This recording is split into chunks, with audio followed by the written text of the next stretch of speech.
पढ़े लिखे नहीं है कोई बात नहीं, अंग्रेज़ी फिर भी बोलेंगे।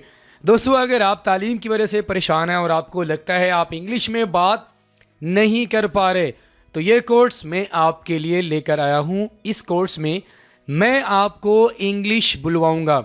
इसके लिए आपने ये वाला कोर्स मेरे साथ आखिर तक लाज़मी कर लेना है। दोस्तों, आज हमारे इस कोर्स का तीसरा दिन है और अगर आप हमारे साथ ऑनलाइन स्पोकन इंग्लिश कोर्स की क्लासेस ज्वाइन करना चाह रहे हैं, अभी हमारे दिए गए व्हाट्सएप नंबर्स पर कांटेक्ट करें और 50 डेज़ के अंदर इंग्लिश में महारत हासिल करें। तो चलें दोस्तों, हमारी आज की क्लास का बाकायदा आगाज़ करते हैं। दोस्तों, आज की क्लास में हम आपको प्रैक्टिस करवाएंगे इन 4 इंपॉर्टेंट स्पोकन इंग्लिश स्ट्रक्चर्स की। यू हैड बेटर, इसका इस्तेमाल उर्दू में हम बहुत ज़्यादा कर रहे होते हैं, जैसे कि बेहतर है कि तुम ये काम कर लो वरना अच्छा नहीं होगा। You had better, you seem, would you mind, it's time to. दोस्तों, ये चारों के चारों स्ट्रक्चर्स बहुत इंपॉर्टेंट हैं, लेकिन इनमें से 2 सबसे ज़्यादा इंपॉर्टेंट हैं, you had better and would you mind. तो आप इनको सीखना चाहेंगे? अगर आप चाहते हैं तो इसके लिए आपने ये लेसन आखिर तक लाजमी देखना है। सबसे पहले दोस्तों हमारे पास है यू हैड बेटर। इस स्ट्रक्चर का बहुत ज़्यादा इस्तेमाल किया जाता है। आप अगर इस सब्जेक्ट को हटा दें तो आप सिंपली कह सकते हैं हैड बेटर वर्ब की पहली form, had better plus verb की पहली फॉर्म। अब ज़रूरी नहीं है कि आपने हैड बेटर के साथ यू लगाना है, आप शी लगा सकते हैं, आप वही लगा सकते हैं, आई वी यू दे, कुछ भी लगा सकते हैं। क्लियर? यू हैड बेटर सिर्फ आपको समझाने के लिए है कि आप अगर सामने वाले इंसान को कुछ कहना चाह रहे हैं, क्या कहना चाह रहे हैं सबसे पहले वो देख लेते हैं। इस्तेमाल ये है कि जब आपने ये कहना हो कि बेहतर है तुम ये काम कर लो वरना उसका रिजल्ट अच्छा नहीं होगा, इसका नतीजा अच्छा नहीं होगा, कोई ऐसा नेगेटिव काम हो जाएगा जो आपको अच्छा नहीं लगेगा। इसकी मिसाल मैं आपको ऐसे दूं, आपने किसी को वार्निंग दी कि भाई बेहतर है तुम इम्तिहान की तैयारी कर लो। अब आप उसे वार्निंग क्यों दे रहे हैं? इसका एक नेगेटिव रिजल्ट होगा, वो रिजल्ट आगे वाले को अच्छा नहीं लगेगा, और वो रिजल्ट क्या है कि अगर उसने मेहनत नहीं की तो वो इम्तिहान में नाकाम हो जाएगा। इसकी एक और मिसाल, कोई जॉब के लिए अप्लाई करना चाह रहा है तो आपने उसको कहा कि बेहतर होगा कि तुम इंटरव्यू की तैयारी कर लो। उसने तैयारी नहीं की, तो चूंकि उसने अच्छे से तैयारी नहीं की वो इंटरव्यू में नाकाम हो गया। ये है इसका नेगेटिव रिएक्शन। एग्जाम्पल आपको समझ आ गई है? तो इसका इस्तेमाल कहाँ पर होगा? जब आपने ये कहना हो बेहतर है तुम ये काम कर लो वरना अच्छा नहीं होगा। ठीक है, कोई नेगेटिव चीज़ हो जाएगी। एग्जाम्पल देखें, यू हैड बेटर एक्सरसाइज, बेहतर है कि तुम वर्जिश करो। अगर आप मोटे हैं, आपकी सेहत ज़्यादा होती जा रही है, मोटापा आ रहा है, तो आपको कोई मशवरा दे सकता है, यू हैड बेटर एक्सरसाइज, बेहतर है कि तुम वर्जिश करो। अगर आप वर्जिश नहीं करोगे तो आप और मोटे हो जाओगे। Okay, you had better tell me everything, बेहतर होगा कि तुम मुझे सब कुछ बता दो। नहीं बताओगे तो मार पड़ेगी, कुछ ना कुछ नेगेटिव काम तो होगा ना। You had better listen to me, बेहतर है कि तुम मुझे सुनो। फॉर एग्जाम्पल, वालदैन आपको कहें you had better listen to us, बेहतर है कि तुम हमारी बात सुनो। You had better do this course, अब यहाँ पर मैं आपको मशवरा दे रहा हूँ, आपको वार्निंग दे रहा हूँ, जो भी आप समझ लें। You had better do this course, अब ये आपको मैं क्यों कह रहा हूँ कि अगर आप इस कोर्स को नहीं करेंगे तो आप इंग्लिश नहीं बोल पाएंगे। तो फ्रेंड्स, आपने अच्छे से सीख लिया किस तरह हम हैड बेटर का इस्तेमाल कर सकते हैं।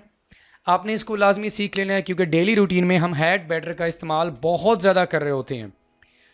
अब ज़रा दोस्तों हम प्रैक्टिस कर लेते हैं, लेकिन उससे पहले आपने ये चीज़ लाजमी सीख लेनी है कि अक्सर स्टूडेंट यहाँ पर इस चीज़ की मिस्टेक कर रहे होते हैं, वो इस तरह सेंटेंस बनाते हैं, you had better to listen to me. वो हैड बेटर के बाद टू लगाते हैं, जो कि मिस्टेक है। इस तरह आपने नहीं कहना। फॉर एग्जाम्पल, अगर आप ये कहेंगे you had better to exercise, you had better to listen to me, you had better to, इस तरह आपने नहीं कहना, बल्कि अगर ज़रूरत हो तो आप इस तरह listen to me, you had better to talk to me, you had better talk to me ऐसे बोलेंगे, you had better to talk to me नहीं बोलेंगे। क्लियर हो गया? नेगेटिव फिक्रात कैसे बनाएंगे? आपने सिंपली नॉट का इस्तेमाल करना है। You had better not laugh, बेहतर है कि तुम ना हंसो। You had better not cry, बेहतर है कि तुम ना रो। You had better not lie, बेहतर है कि तुम झूठ ना बोलो। You had better not shout, बेहतर होगा अगर तुम ना चिल्लाओ। तो फ्रेंड्स, आपको ये वाला स्ट्रक्चर क्लियर हो गया। एक और कन्फ्यूजन अपनी क्लियर कर लें कि हैड बेटर एक स्ट्रक्चर है, इसके साथ आप कोई भी सब्जेक्ट का इस्तेमाल कर सकते हैं। For example, she had better talk to me, you had better listen to me, they had better go there, we had better be on time. इस तरह आप एग्जाम्पल सेंटेंसेस बना सकते हैं इस स्ट्रक्चर को यूज़ करके। सिर्फ आप यू का इस्तेमाल नहीं करेंगे बल्कि तमाम सब्जेक्ट्स का इस्तेमाल आप कर सकते हैं, ठीक है। आगे हमारे पास है दोस्तों यू सीम। यू सीम के साथ हम एडजेक्टिव का इस्तेमाल करेंगे। एडजेक्टिव का इस्तेमाल कहाँ पर होता है? जब आपने नाउन या प्रोनाउन को मॉडिफाई करना होता है, उसके माना में चेंजेस लेके आनी होती हैं और किसी चीज़ की क्वालिटी या कोई खूबी होगी या इस तरह की कोई बुरी चीज़ होगी, उसको बताने के लिए आप एडजेक्टिव का इस्तेमाल करते हैं। इस्तेमाल देख लेते हैं। किसी को देखकर जब आप ये बताना चाहते हैं कि वो कैसा लग रहा है, तुम कैसे लग रहे हो, वो कैसी लग रही है, हम कैसे लग रहे हैं, वो खूबसूरत लग रहे हैं, आप कैसे लग रहे हैं, ठीक है, आप खुश लग रहे हैं, आप सैड लग रहे हैं, उसके लिए आप यू सीम के साथ एडजेक्टिव का यूज़ करेंगे। एग्जाम्पल देखें, you seem happy today.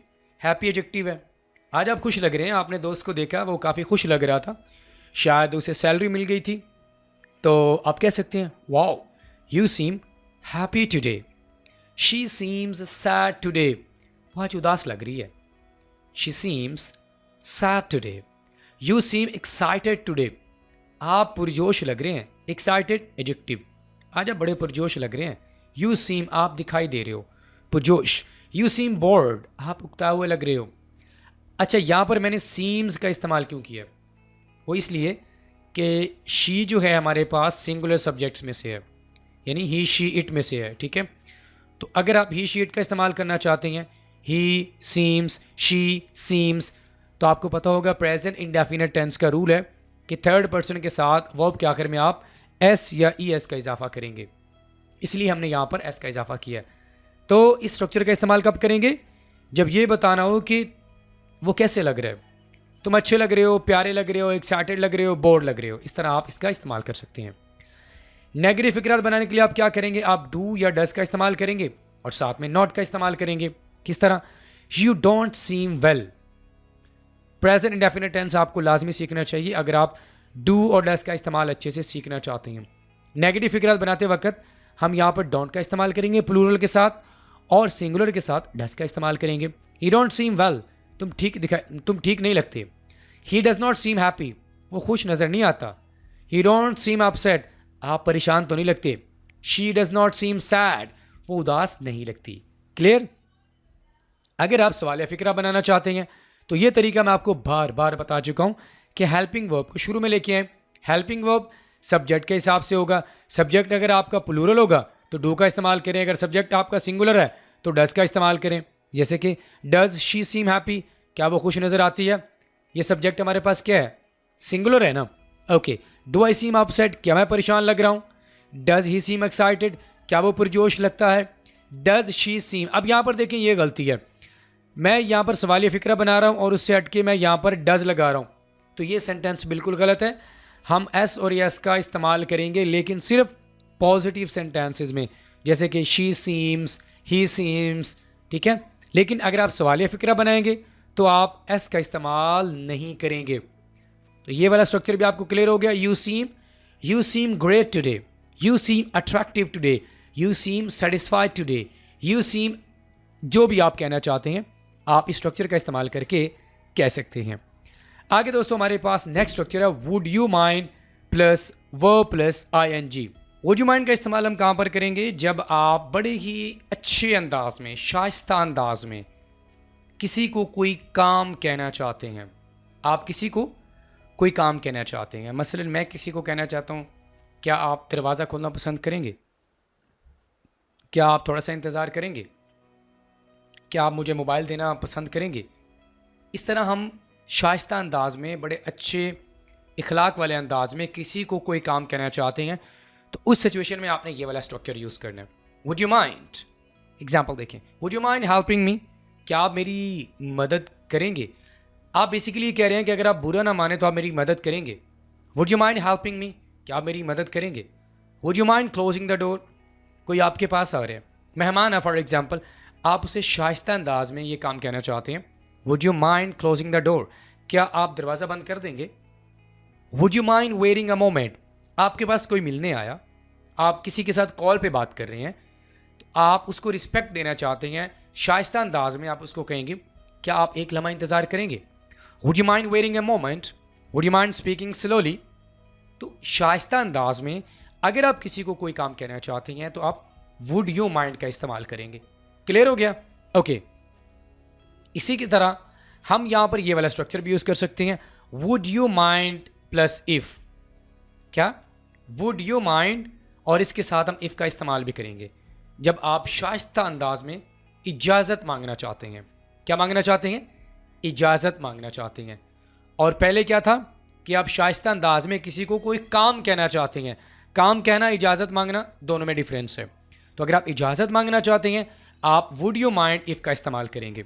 Example देखें, लेकिन यहाँ पर एक और चीज़ अंडरस्टैंड कर लें। यहाँ पर हम जो इफ़ के बाद जो स्ट्रक्चर होगा वो पास्ट का होगा, यानी हम पास्ट वर्ब के फॉर्म का इस्तेमाल करेंगे। ये बात याद रखिएगा। कैसे? Would you mind if I came in. क्या आपको एतराज़ होगा अगर मैं अंदर आ जाऊँ? Would you mind if I used your phone.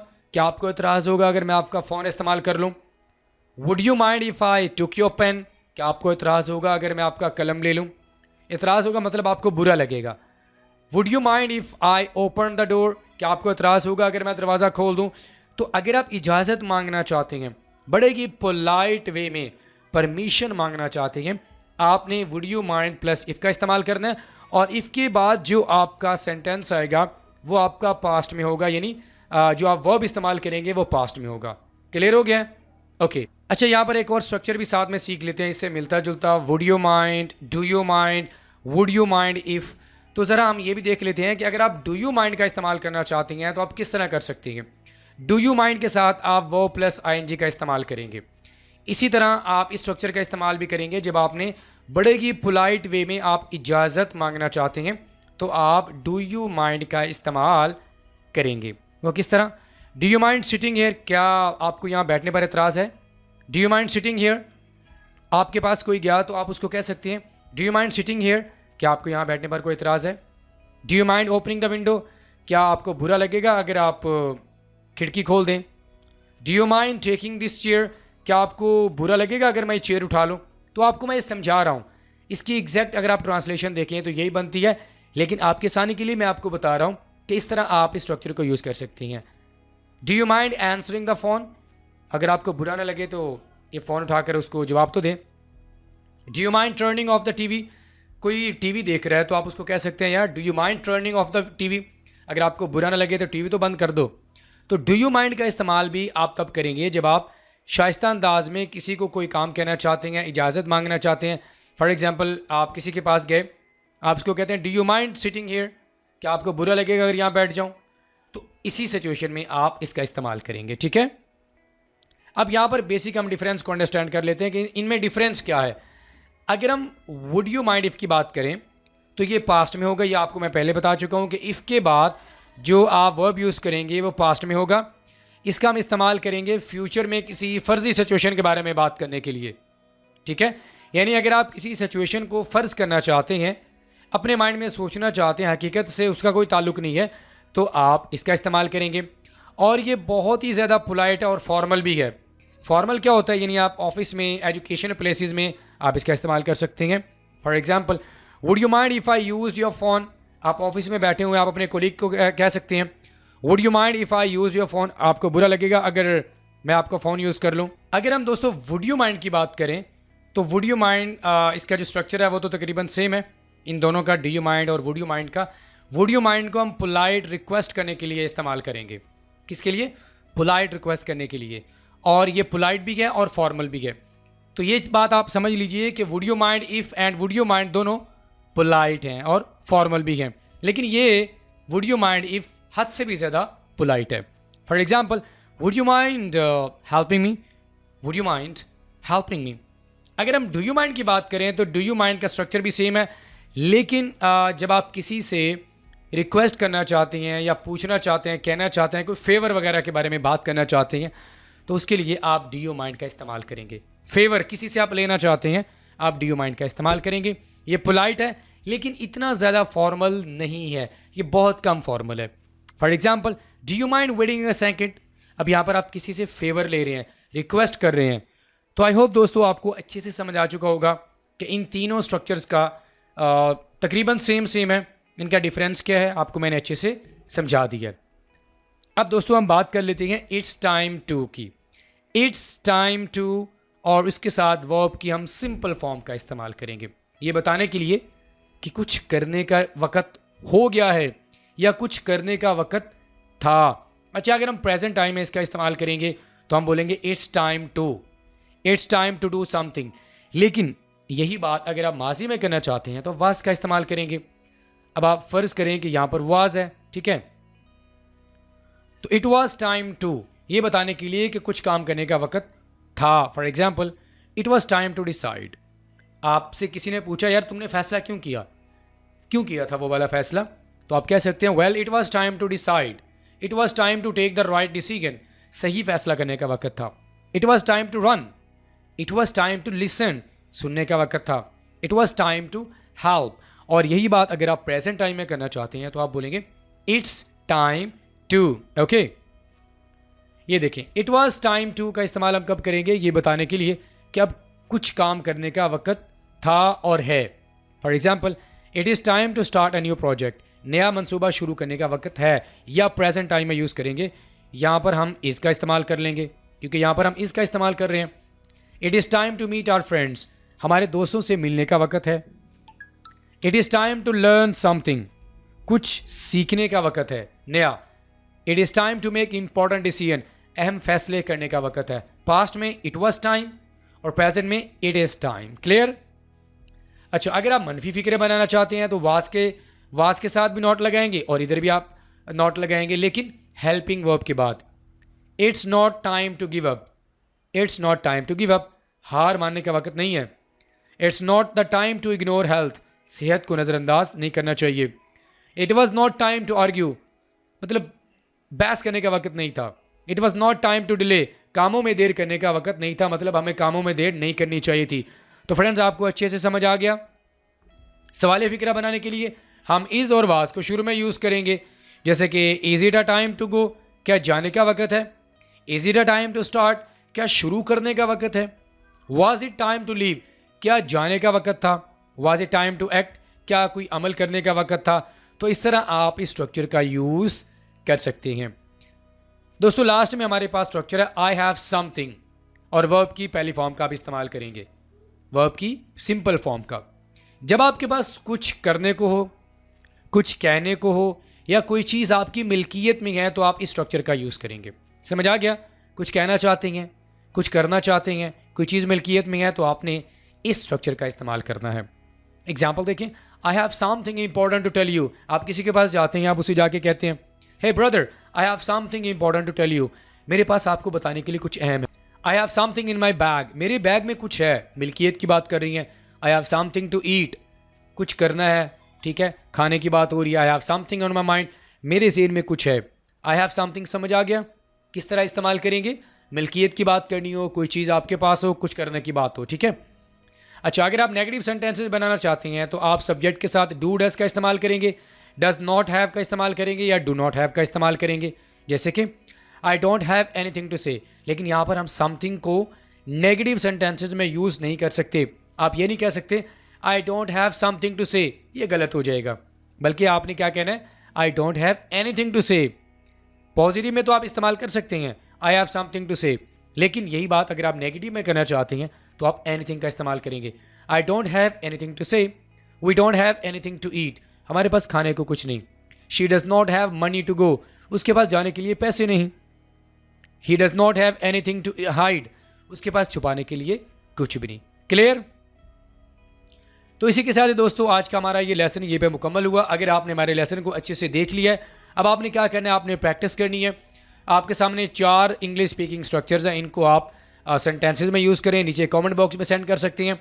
अगर आप चाहें कि हम आपको अच्छे से फीडबैक दें, आप हमारे दिए गया व्हाट्सएप नंबर्स पर अपनी प्रैक्टिस को सेंड करें और आपको हम डेफिनेटली फीडबैक भी देंगे।